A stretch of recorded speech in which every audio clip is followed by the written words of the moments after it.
Madame, Monsieur, bonsoir. Heureuse de vous retrouver pour cette nouvelle édition à la une. Nous célébrons ce 18 février la journée nationale de la sécurité routière. En langage des chiffres, 4500 accidents mortels ont été enregistrés l'année dernière sur nos routes. Pour sensibiliser à la culture de la prudence, une campagne de sensibilisation aux dangers de la route a été organisée au profit d'écoliers d'El Hoceima. Objectif, diffuser la culture de la sécurité routière et du respect du code de la route chez les plus jeunes. Pilier de l'agriculture nationale avec 2 millions de tonnes pour la campagne actuelle, la filière oléicole assure un rendement optimal. Les agriculteurs planchent sur la trituration d'huile d'olive, aidés en cela par des procédés modernes pour une qualité garantie. Nous verrons dans la province de Frédéric. Enfin, nous vous emmènerons à Essaouira où s'est clôturé en apothéose le festival international L'âme des cultures. Un concert spirituel a enivré l'assistance de la mythique Dar Soueri avec un répertoire soufi authentique.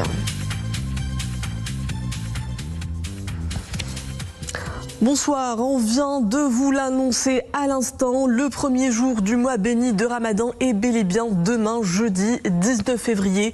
Le croissant lunaire du mois sacré a été observé au coucher du soleil selon le communiqué du ministère des Habous et des Affaires islamiques. Ramadan Karim à tous. Près de 4500 personnes ont perdu la vie sur nos routes en 2025. Un chiffre accablant et qui en appelle à la plus grande vigilance au volant, une responsabilité collective érigée en priorité nationale majeure. À l'occasion de la journée nationale de la sécurité routière célébrée aujourd'hui, mercredi 18 février, des campagnes de sensibilisation sont organisées au profit des élèves des établissements scolaires à travers le royaume. Exemple dans un reportage à Al Hoceima où la culture de la prudence est inculquée dès le plus jeune âge. Voici Mme Saoud, Mahdi Karakcho et Sofia Fagrouta. Voilà exactement à quoi ressemblait la cour de récréation de nos rêves d'enfants. Pilote en herbe, moto et quad miniature, sans oublier le fameux uniforme de policier. Mais derrière le décor de jeu se cache une mission essentielle. Faire des enfants d'aujourd'hui les conducteurs responsables de demain. Et cela commence par des gestes simples, comme le port d'un casque. Mais avant de pouvoir rêver les mains sur le guidon, il faut d'abord apprendre à décoder la langue de la route. Le temps d'apprendre aux enfants que le stop ne se discute pas. Chaque année, le 18 février, nous célébrons la journée de la sécurité routière. C'est une occasion importante pour sensibiliser les élèves et les citoyens aux dangers de la route. Cette journée nous rappelle que chacun doit respecter les règles pour éviter les accidents. Franchement, cette initiative est importante pour nous et nous avons beaucoup appris grâce au conseil de gendarmerie et nous remercions notre établissement pour cette journée exceptionnelle. La sécurité routière est très importante pour protéger la vie des personnes. Aujourd'hui, nous sommes très contents parce que nous sommes entourés par des gendarmes qui vont nous expliquer les avantages et les dangers de la route. Il faut porter la ceinture de sécurité et deuxièmement, il faut respecter les feux de signalisation pour protéger notre vie et celle des autres. Visiblement, ces enfants connaissent les règles de base de la sécurité routière. Le rétablissement à Slouen, dans la province de Nador, organise chaque année cette journée de sensibilisation en collaboration avec la gendarmerie royale. En tant qu'établissement d'enseignement, nous sommes convaincus que l'éducation à la sécurité routière est un des piliers de la protection des générations futures. La sécurité routière n'est pas seulement des panneaux à respecter, c'est une culture de respect de la vie que nous apprenons à l'école. Les élèves l'ont bien compris. Écouter attentivement les consignes de monsieur l'agent, c'est déjà faire un pas vers plus de sécurité. Et pour donner corps à ces recommandations, immersion en miniature dans l'univers de la circulation. Une leçon qui s'apprend à petite échelle aujourd'hui, pour de grandes responsabilités demain. Direction Ksal Kbir où l'affluence est soutenue ce matin devant les agences bancaires de la ville. Des files de citoyens sinistrés s'y rendent pour percevoir leurs indemnisations accordées en application des hautes instructions royales. Chaque famille s'est ainsi vue verser une aide financière directe d'une valeur de 6 000 dirhams. Une première étape d'indemnisation pour les pertes subies suite notamment à l'arrêt des activités commerciales pour les professionnels contraints à quitter leur domicile. À cela s'ajoute une enveloppe de 15 000 dirhams destinée à la réhabilitation des logements et petits commerces impactés, ainsi qu'une aide de 140 000 dirhams pour la reconstruction des logements effondrés du fait des inondations.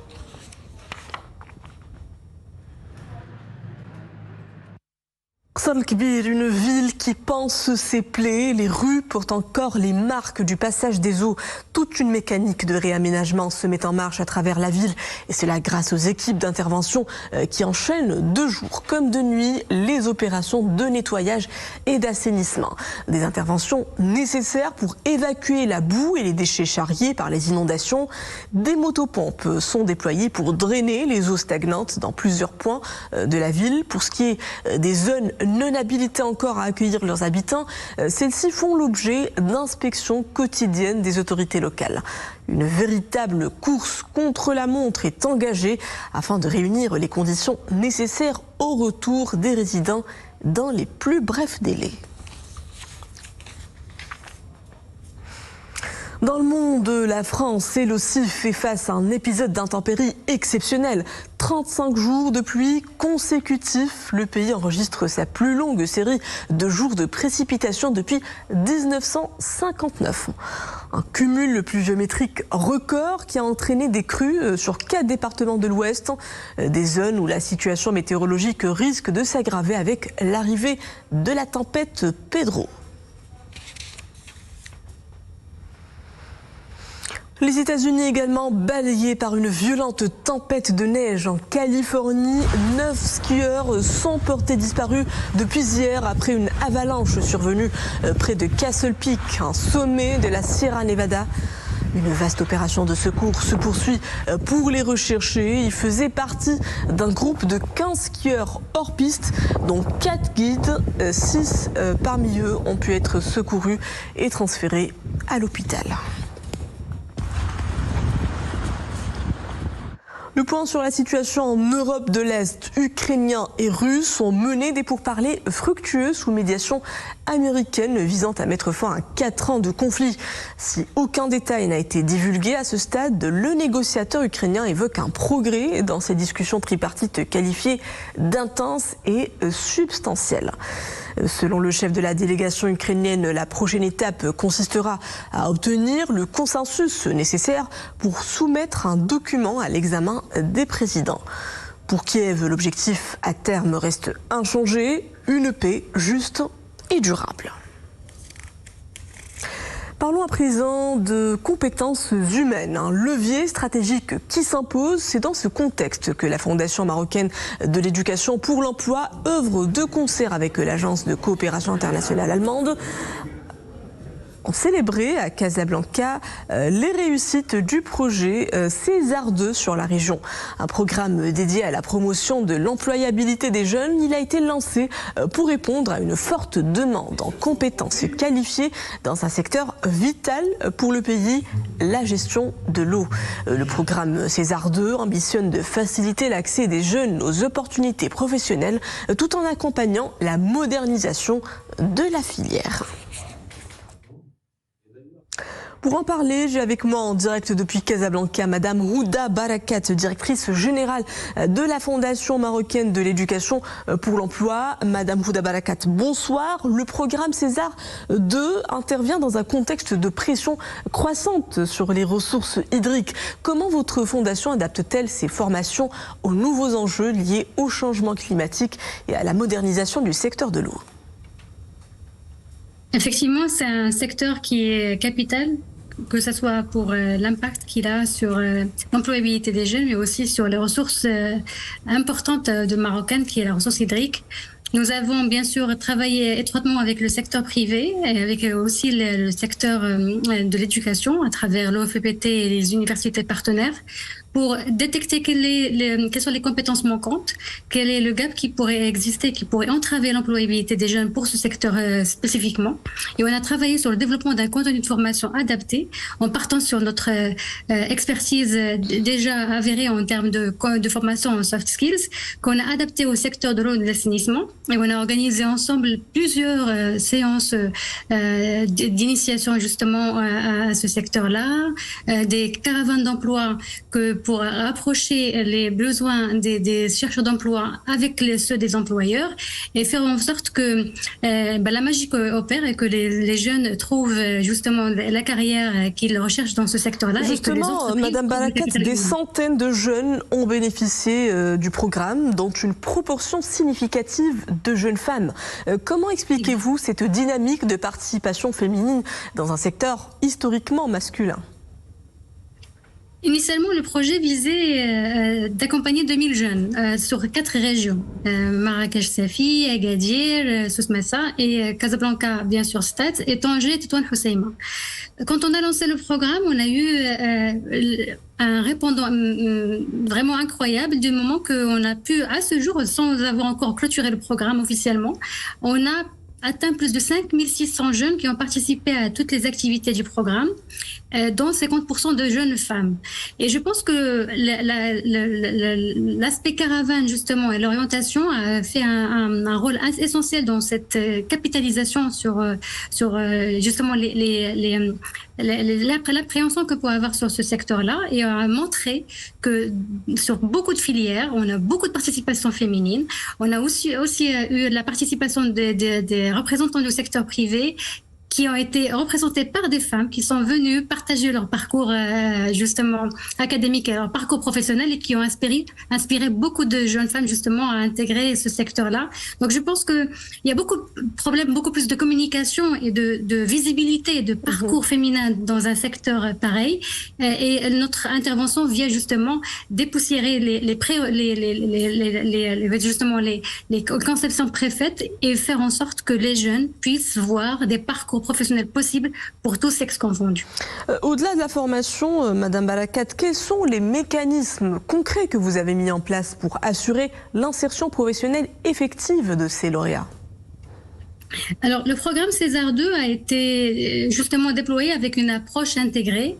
On a commencé par une analyse des besoins du marché et une cartographie de tous les profils et tous les métiers probables que peut générer ce secteur-là. On est parti aussi faire un assainissement de toutes les formations déployées à travers les formations professionnelles ou les formations universitaires. Et à partir de là, on a essayé de voir justement les parcours de formation et les parcours de carrière que peut générer ce secteur.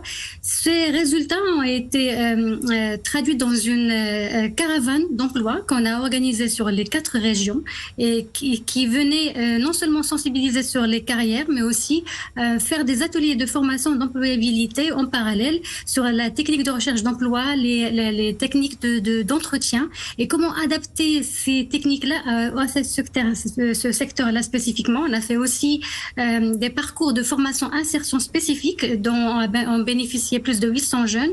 Et avec le partenariat avec justement les sociétés régionales de multiservices sur Agadir et Marrakech et Casablanca, on a déjà pu insérer plus de 135 jeunes au sein des SRM. Et l'aventure ne fait que commencer parce qu'il y a d'autres programmes, d'autres groupes de formation qui sont programmés sur les prochains mois. Je vous remercie, Madame Houda Barakat, directrice générale de la Fondation marocaine pour l'éducation, pour l'emploi. Merci pour toutes ces précisions. Merci.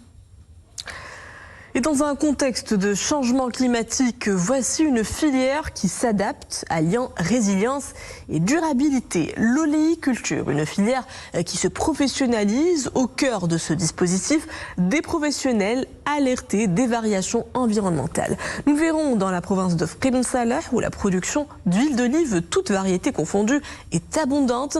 Un rendement optimal à la faveur de l'élargissement des superficies cultivées, mais également à l'usage de technologies et d'innovation agronomique. Dans les unités de trituration de l'huile d'olive à Ibn Salah, les machines tournent à plein régime. Il faut dire que la région est une zone de production oléicole renommée. Huile d'olive extra vierge, souvent issu de la picoline marocaine appréciée pour son rendement et ses arômes.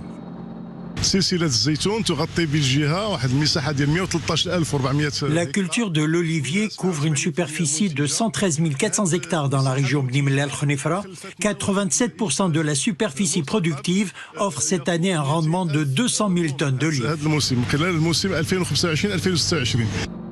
Mais la campagne oléicole 2025-2026 révèle un paradoxe majeur. La pénurie de main-d'œuvre aggravée par des conditions climatiques difficiles.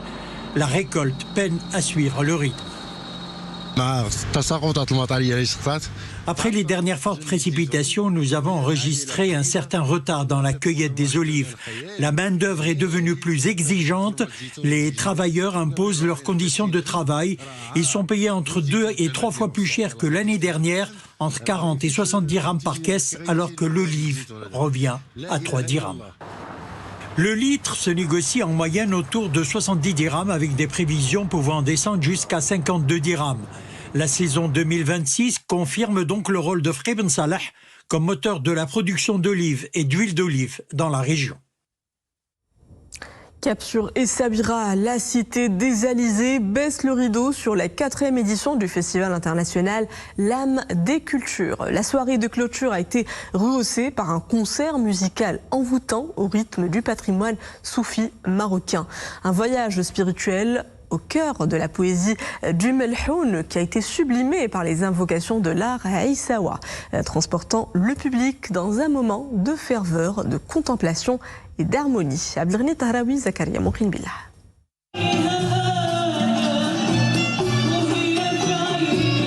Les sonorités maroco-andalouses résonnent dans les arcanes de Dar Soueri. Accompagné du groupe de la Zaouia Essaouia d'Essaouira, l'artiste talentueux Souhaïla Sahraoui unit la poésie du Melhoun au rythme de l'art Aïssawa.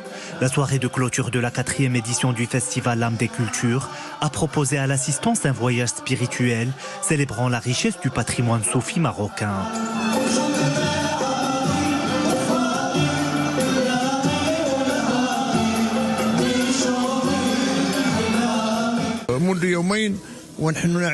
Les activités proposées dans le cadre de ce festival, déclinées en colloques, séances de dhikr et de samah et en conférences, s'articulent autour de l'idée de l'unicité de Dieu. Les adeptes des 3 religions monothéistes se réunissent dans le culte de Dieu.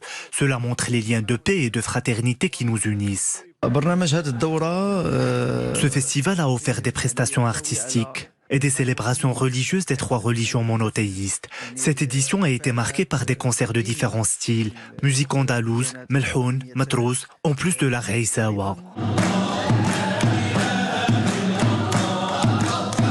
La soirée s'est poursuivie à Beit Dekira par une veillée religieuse judéo-marocaine portée par les voix de l'orchestre andalou d'Ashdod. Cette prestation raffinée a rappelé l'atmosphère des nuits spirituelles des communautés souiri de confession juive. Cette formation a présenté une sélection d'œuvres puisées dans le répertoire musical judéo-marocain, fusionnées avec des invocations et des chants sacrés.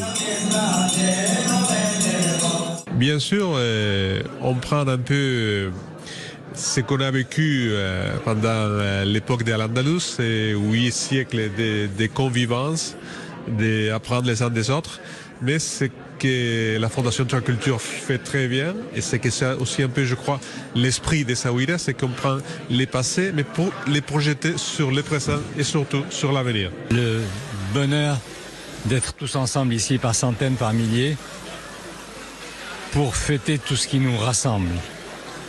Mais jamais ce message n'a été aussi profond, aussi vrai et aussi nécessaire. À travers ce festival, Essaouira confirme sa vocation unique comme lieu de dialogue et de partage, où la musique et la spiritualité permettent de faire résonner au-delà des différences, des valeurs communes d'harmonie, de respect et de tolérance. Place maintenant à ce rappel à l'occasion de l'avènement du mois sacré de Ramadan. Les horaires des services de l'administration publique et des collectivités territoriales changent. Ces services seront donc assurés à partir de demain de manière continue. C'est de 9h à 15h du lundi au vendredi, avec les facilités nécessaires qui seront accordées aux fonctionnaires et agents pour l'accomplissement de la prière du vendredi. Et tout au long du mois sacré de Ramadan, nos éditions d'information changeront d'horaire. Retrouvez le journal francophone ainsi que le Télédiario, le journal en espagnol, à 13h, à Dahera et le journal en langue amazigh à 15h30. L'édition principale de la soirée sera diffusée à 21h30 et enfin le dernier bulletin d'information aux alentours de minuit 30.